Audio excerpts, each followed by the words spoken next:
But Savitri की अमावस्या के दिन ब्रह्मा जी के मुख से प्रकट हुआ है। सौभाग्यवती नारियां अखंड सौभाग्य के लिए बट सावित्री का व्रत आप लोग करते होंगे, कई लोग अखंड सौभाग्य के लिए करेंगे, क्योंकि इस बट के पेड़ के नीचे भगवान विष्णु शंकर जी से विनती करे थे वर के लिए, इसलिए अखंड सौभाग्य का देने वाला, जिसका प्रॉपर्टी का झगड़ा चल रहा हो, अदालत में कोई केस चल रहा हो, किसी भी चीज का केस, अदालत में अगर किसी भी चीज की अगर केस चल रहा है तो बड़ के पत्ते के ऊपर बालू मिट्टी का शिवलिंग बना, बालू रेत का, बड़ के पेड़ के नीचे ही उसकी पूजन करें, उस पे 3 चम्मच दही चढ़ा दें, अपनी मनोकामना कर कर दही चढ़ाकर उस दही को चम्मच में वापस लेकर शंकर जी की पूजन कर कर उसको विसर्जन करें। वो दही जो लेकर आए, जब अदालत कार्रवाई हो और आप केस के लिए अदालत में जाएं, उसको चंदन में मिलाकर तिलक कर कर जाइए, आपका काम विजय प्राप्त होगी, काम फतेह हो जाएगा। बटकेश्वर महादेव का स्मरण करने से कार्य की सिद्धि होगी। जिस बच्चे का एग्जाम में पास नहीं हो रहा हो, अच्छे नंबर नहीं आ रहे हो, वो भी इस दही का तिलक लगाकर जा सकता। बटकेश्वर ऐसे भगवान शिव विराजमान हैं। 16 श्रृंगार में नारी के हाथ की चूड़ी का कलर अलग हो सकता है, चूड़ी की डिजाइन अलग हो सकती है, चूड़ी अलग हो सकती है, चूड़ी महंगी सस्ती हो सकती है, मंगलसूत्र की कीमत ऊंची नीची हो सकती है, पांव की बिछुड़ी की कीमत ऊंची नीची हो सकती है, कान के कुंडल की कीमत ऊंची नीची हो सकती है। तुम्हारे शरीर पर जितने जितने 16 श्रृंगार हैं उसकी कीमत ऊंची नीची हो सकती है। केवल मंगलसूत्र की डिजाइन बदल सकती है, नाक की लौंग की डिजाइन बदल सकती है, कान के बुंदे की डिजाइन बदल सकती है, हाथ की चूड़ी की डिजाइन बदल सकती है, पांव की पायल की डिजाइन बदल सकती है। केवल नारी के 16 श्रृंगार में एक श्रृंगार ऐसा है जिसकी कीमत जो पहले थी वही कीमत आज तक है और उसकी डिजाइन आज तक नहीं बदली। वो मांग का सिंदूर है, एक जैसी डिजाइन है और एक जैसी कीमत है।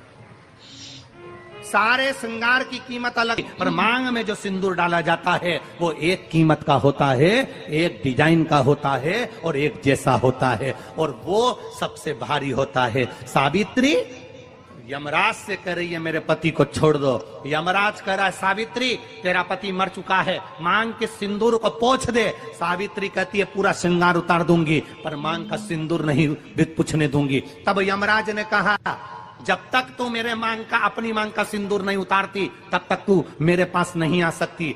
भगवान यमराज से सावित्री ने कह दिया मैं भी तुझे वचन देती हूं यमराज, मेरी मांग में जब तक सिंदूर है, जैसे सीता ने लाइन, लक्ष्मण जी ने लाइन खींच दी थी और सीता पार नहीं जा सकती थी, मैं भी तुझे वचन देती हूं जब तक नारी की मांग में सिंदूर है तब तक तू उसके पति को उसके सामने लेकर नहीं जा सकता। यह भी मैं तुझे कह देती हूं। यमराज भैंसे पर सवार होकर सत्यवान को लेकर जा रहा था, सावित्री से वचन पर वचन चल रहे थे, अड़ के पेड़ के नीचे छोड़कर आए। क्या चाहिए तुझको, क्या चाहिए तुझको, क्या दूं मैं तुझको, कुछ मांग ले मुझसे।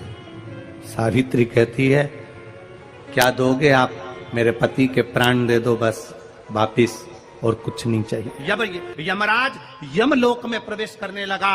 मांग के सिंदूर में से थोड़ा सा सिंदूर सावित्री ने केवल हाथ में लेकर अपनी बिंदी पर जो लगाया, सत्यवान को लेकर यमराज अंदर नहीं जा पाया। बाहर खड़े होकर कहता है मांग ले, मैं तुझे एक वचन नहीं, तू बोले तो मैं 2 वचन दे देता हूं, तू बोले तो मैं 3 वचन दे देता हूं, तू मांग क्या चाहिए। तब सावित्री ने कहा देना चाहते हो, हाँ।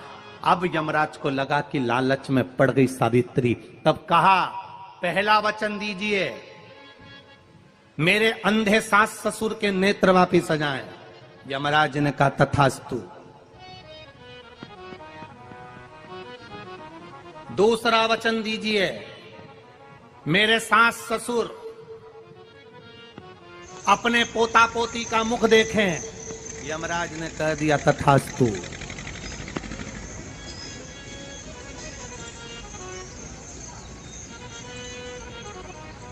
जाओ। यमराज जाने लगे, फिर आग जलने लगी। कहने लगे अब मैं अंदर क्यों नहीं जा पा रहा हूं। सावित्री कहती है तुमने वर दिया है मेरे सास ससुर पोता पोती का मुख देखें, उनके बेटे को तुम ले जाओगे तो पोता पोती कहां से होगा, छोड़कर जाओ। लेकर आ गए।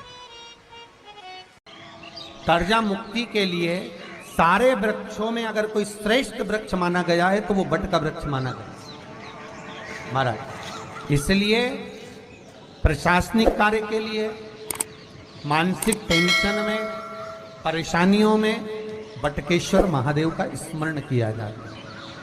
और यदि निवेदन करूंगा, बहुत ज़्यादा यदि आपको कर्जा हो गया है, बहुत ज़्यादा कर्जा हो गया और वो कर्जा चूक ही नहीं रहा, तो थोड़े दिन बड़ के पेड़ के नीचे आप बटकेश्वर महादेव के लिए 1 लोटा पानी, उसमें थोड़ा सा पिसा हुआ चावल पीस के गला लेना चावल को और पीस लेना, पीस के उस पानी में मिला लेना और मिलाकर उसमें थोड़ी सी हल्दी पिसी हुई डालकर बटकेश्वर महादेव के नाम से बड़ के पेड़ के नीचे अपनी कामना कर कर जो कर्जा हुआ है उस कर्जे का भान देते हुए, स्मरण देते हुए छोड़ दे। महाराज 2 या 3 सोमवार एक ही जगह पर करना। 3 सोमवार बाद वहीं से बड़ के पेड़ की थोड़ी सी जड़ उठा लाना और उस जड़ को कोई धागे में बांधकर या तो अपने गले में डाल लो या अपनी जेब में पटक लो, उसको थोड़े दिन पटक कर रखना, लगभग 2 से 3 महीना पटक कर रखो। वो जड़ जैसे बड़ का पेड़ विस्तार होता है, पानी गिरे ना गिरे, जल वृष्टि हो ना हो, गर्मी पड़े ना पड़े, उसको कोई फर्क नहीं पड़ता। बड़ का वृक्ष आप रूप फैलता जाता, उसकी जड़ें अपने आप प्रबल होती है। उसी तरह ये बटकेश्वर महादेव कहीं से भी अगर जड़ आपके पास में रखी है 1 महीना, 2 महीना, 3 महीना तक, तो ये जड़ अपने आप लक्ष्मी को पकड़कर खींच कर लाती है और कर्जे से मुक्त कर दे।